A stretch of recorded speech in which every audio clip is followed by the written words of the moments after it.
Well, good day and welcome to episode 10 of The Driving Force, presented by the Louisiana Transportation Research Center.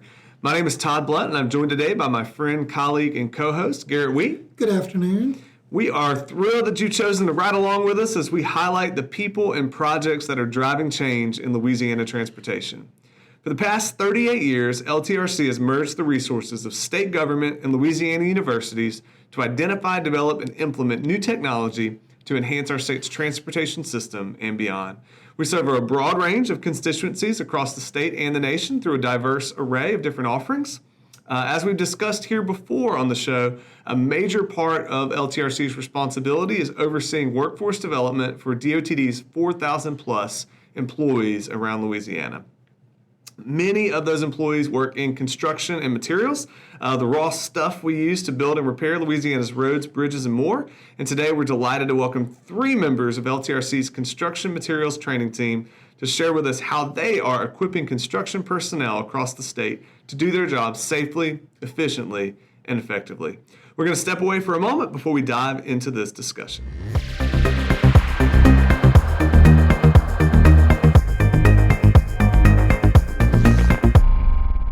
Welcome back to The Driving Force. For the first time today, we're joined by 3 special guests in one episode. They are LTRC's construction materials training team extraordinaire, Patrick Frazier, Hannah Boggs, and Will Ritter. Welcome to all 3 of you. Appreciate it. Thank you for inviting us. Yeah, thank you.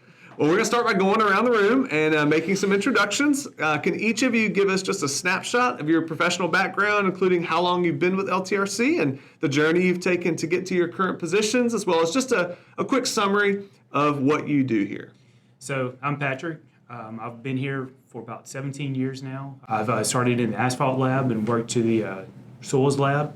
Then I transferred up to training and trained for about 6 years, and then I had the opportunity to do some safety and some maintenance equipment. Then I got to the current position I'm in now as in the construction and materials program specialist.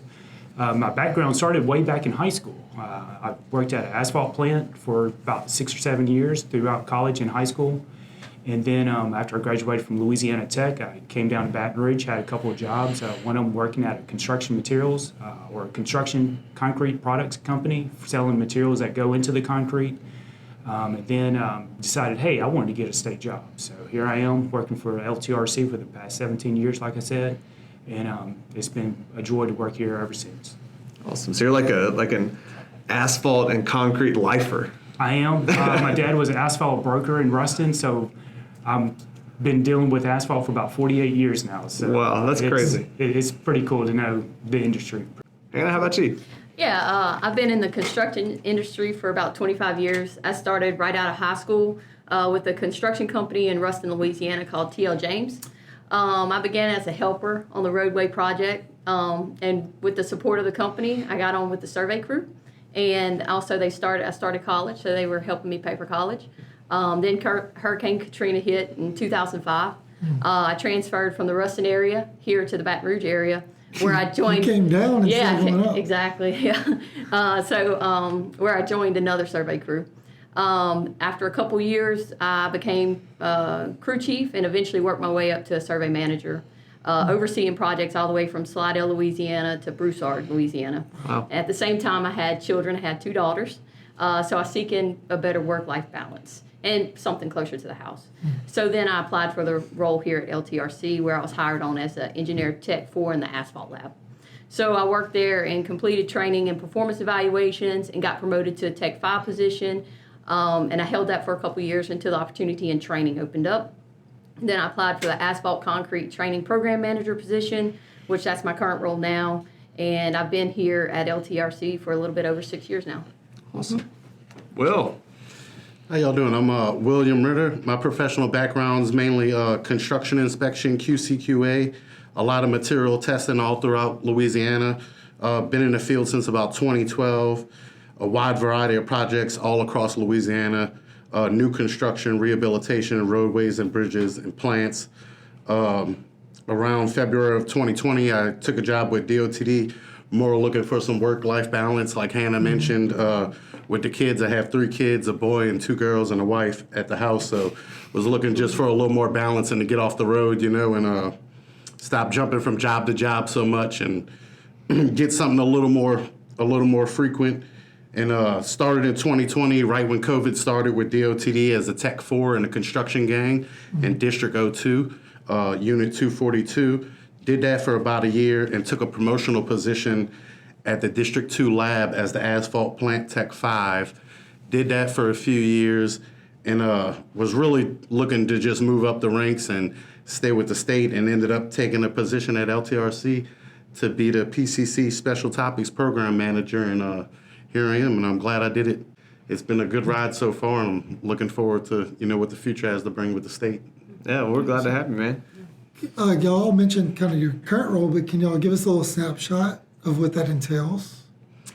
Yeah, we are mainly in my field, my wheelhouse, more for say, is keeping our manuals and our publications up to date with our standards and specifications, and making sure our programs are hip to the latest and greatest in each individual one of our industries, whether it be concrete or asphalt. And just making sure we get our technicians trained. And to add to that, we also, like, anytime the district trainers calls us, needs any kind of information or any help with any kind of technical advice, then we're able to be there to support them. Yeah, usually a lot of times I'll get emails from district trainers where they've been in either DOTD or non-DOTD employees are getting certified in the different certifications that we offer here in Louisiana, whether it be asphalt, concrete, embankment and base course, structural. They'll send me an email with their performance evaluations, and I'll print them a card off and a certificate and send it off so that person can be certified to do a project for roads here in Louisiana. Awesome. So, Patrick, you've been here with this team for a while now, especially LTRC as a family. Can you give us an overview of the various quote-unquote end users that are served, as well as a snapshot of some day-to-day? You kind of alluded to that a second ago, but just to add a little bit more. Yeah, our end users are mainly DOTD and non-DOTD employees. At the end of the day, we want to have a good person that can do the job correctly, that they know what they're looking for whenever they're doing a job here in Louisiana, that we serve the public the right way, that we have a good product that's a roadway, either be a roadway or a bridge, whatever it is that we're trying to construct. We want that to be up to a standard as best as possible. On a day-to-day basis, like Hayden, Will, and I make sure that all of our publications are up to standards. We've got our specifications manual plus the quality assurance and quality control manuals that the materials lab publish or headquarters publish for the standard specifications. We've got to make sure all of our manuals are up to standards that meet both of those criteria. So we don't want to put anything out there that's not relevant to the non-standard stuff. So you're serving people, across the whole state. Anyone who's touching materials on the roadway, bridge, any of that, Correct. You're checking up on that. And even people from out of state will Okay. contact me. I've had a couple people from Florida contact me because they want to do a job here in Louisiana. Okay. Arkansas, Texas. So we taste not only Louisiana people, but people all over the United States as well. Awesome. Now, Will, you mentioned that you are a fairly recent addition to the LTRC team as the PCC, and that stands for Portland Cement Concrete. Okay, Yes, sir. gotcha. Program tech. So for those of us, people like me who have little to no background in this world, what does that mean? What do you do to serve the DOTD workforce and beyond? So as far as Portland Cement Concrete, we just necessarily make sure that all of our training manuals, internal and external, are up to date with our specifications, as Patrick mentioned. And it just goes along with equipping our inspectors and our contractors with the knowledge they need to be on these projects, to do their jobs adequately, and hold our contractors and our personnel to a higher integrity to produce, a quality of work that is going to serve Louisiana in a good way, and we're going to get the longevity out of our dollars for our infrastructure, right? So, and we all travel the roads around here, right? We all got moms, brothers, sisters, and we want the integrity and the quality of our infrastructure to represent a high integrity of work. And then we want to put out, a high quality product. And I think that's the bulk of what we do here, internal, external training. We make sure that our training programs equip all of our people with that knowledge. So kind of what I hear you saying, it's like a proactive quality control. Like on the front end, you're trying to equip people with everything they need. Exactly. Quality control, quality assurance, our inspectors, our contractors, their personnel, it all falls down the line, So we want to make sure that we hold everybody to the highest standard and we can get that true integrity and quality work going into all of our infrastructure in Louisiana. Hannah, you're also relatively new in your role as a program technician, but aren't new to working with asphalt, correct? Correct. So what's it been like to transition to this role from the lab setting where you were messing with it every day and that experience to the training process from the other side? The transition to my current role in training has been a positive one. My primary focus has shifted from performing laboratory tests and analyzing samples to developing the skills of individuals in the asphalt concrete. It's been a really great journey so far. I've learned how success factors works, including how to input individuals into the system who have completed their certifications and authorizations. I've also been proficient in the test.com system, allowing me to edit questions and folders, as well as look up individuals and view test scores and results. Additionally, I've familiarized myself with the DOT external training system to input individual certifications and authorizations. Wow. I've also gained knowledge about Articulate, which has enabled us to start building a web-based training program for the asphalt concrete mixed design class. I've read and learned the ins and outs of all of our asphalt concrete manuals and been working on updating them. I've also assisted some district trainers, like for example, I received an email from a district trainer who needed a checklist for non-department personnel about the course path and the manuals required for each of our certification authorization program.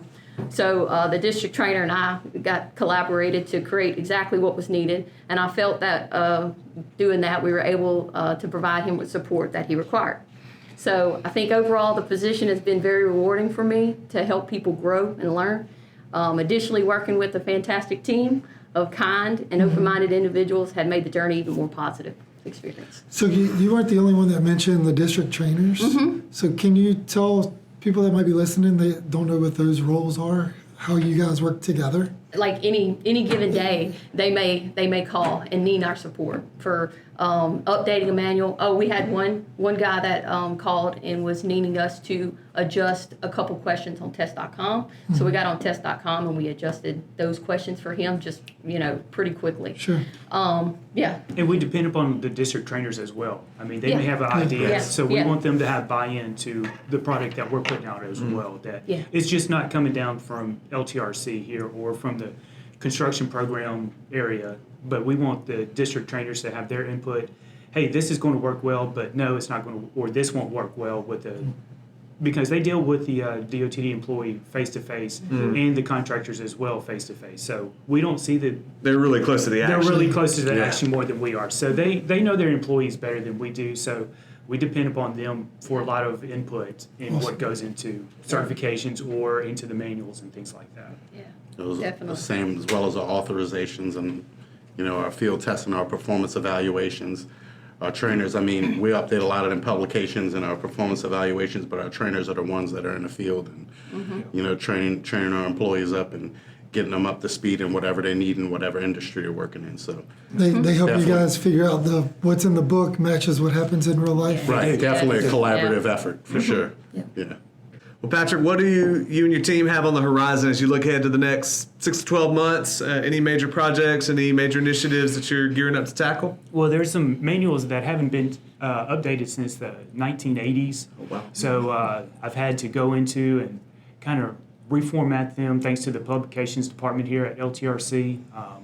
I'm working on one of them that I had a doc matrix Oh, wow. publication of it. Yeah, so thank goodness for Adobe, where I could put it in Adobe and then transfer it into a Word document, and I could do a lot of copying and paste into a new form. So that's basically what we've been doing for the past 6 months, because a lot of our publications have not been updated to a new format, and just making sure that they're in standards with the specifications in the quality assurance manual. Well, thank you so much, Patrick, Will, and Hannah, for taking a few minutes out of what I know is a very busy week. As we've heard, you guys stay busy all the time, responding to needs, providing our district trainers and personnel with all that they need. Thanks for telling us and our listeners more about what you do and why it matters for our state and all of our road users. Before we go, we want to have a little bit of fun with you with a few final lightning round questions that Garrett's prepared. So don't think too hard about these. We just want to have a fun time with you. So Garrett, take it away. And Todd, thank you for being nice. You helped put some of these together too. So, This is going to get interesting here. so Hannah, we'll start with you, ladies first, right? Okay. You like to walk around campus a lot. Yes. So do you have a favorite go-to either lunch spot or landmark on campus? The tiger cage. We always like the tiger. Yeah, we always end up over there. So it's always, I always look forward to getting there and then heading back. So yeah. I'm a quote, Will, for reasons that we'll never understand, you're a diehard New York Yankees fan. Yes, sir. So who is your favorite all-time Yankee and why? I'm going to go Derek Jeter. Just when I was younger, man, Jeter was like a hero, you know? He's like a superhero when you're a little kid and he's making the plays deep in the infield, you know, and throwing people out left and right. But Jeter always been like a superhero to me growing up, you know? I played catcher a lot coming up, but I mean, Jeter was one of my heroes, Mike Piazza, but just ended up a Yankees fan, you know, grew up in New Orleans. We didn't really have a baseball team. Sure. As I was telling Todd, it was usually the Astros and the Braves on TV, and all my uncles were big Braves and Astro fans, so I just had to go the other direction. You know? So Patrick's trying to catch you as being the biggest baseball fan in the office. So he's, for everybody else that don't know, you have a list of all the MLB stadiums you're trying to attend. So what has been your favorite MLB park to visit so far?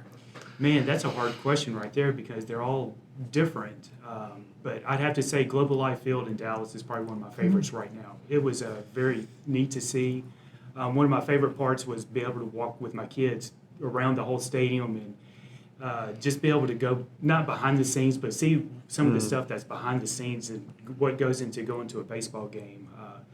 If I could do my career over again, I would love to be like a PA announcer for a baseball game. That would be a pretty cool job to have right there. I just love being in the atmosphere of the games. Yeah. Awesome. All right, so Hannah, we've seen a bunch of incredible decorations and artistic pieces from you, from carved pumpkins to door decorations. So tell us what we've missed. Like What are some things you've made that we have never seen? Oh, I have a lot of paintings at the house. Yeah, so I guess that would be, something you came over, you could check it out. Do you have an Instagram for all of your art? No. Thanks. Will, what is the best movie or TV series you've watched in the last year? Ooh, the last year. Game of Thrones is one of my favorites. So. That's not within the last year. That's not within the last year for sure. I mean, I'm not too really big on TV shows.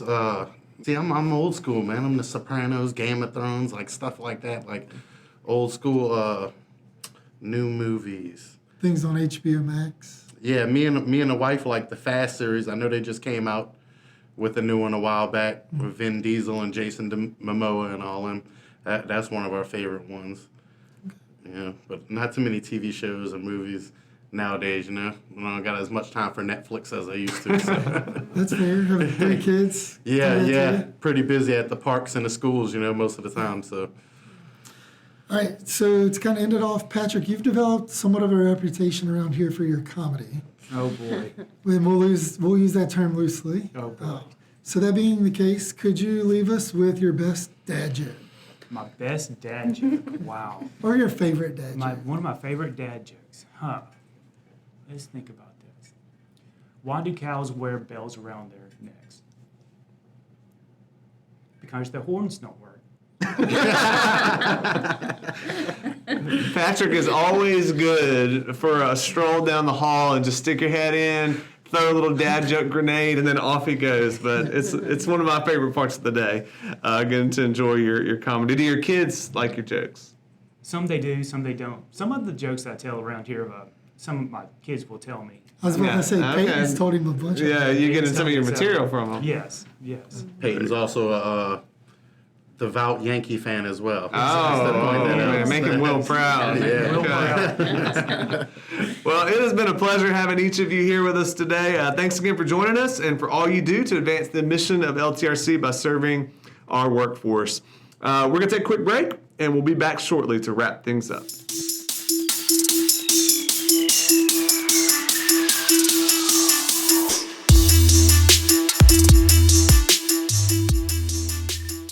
Well, that's a wrap on episode 10 of The Driving Force presented by the Louisiana Transportation Research Center.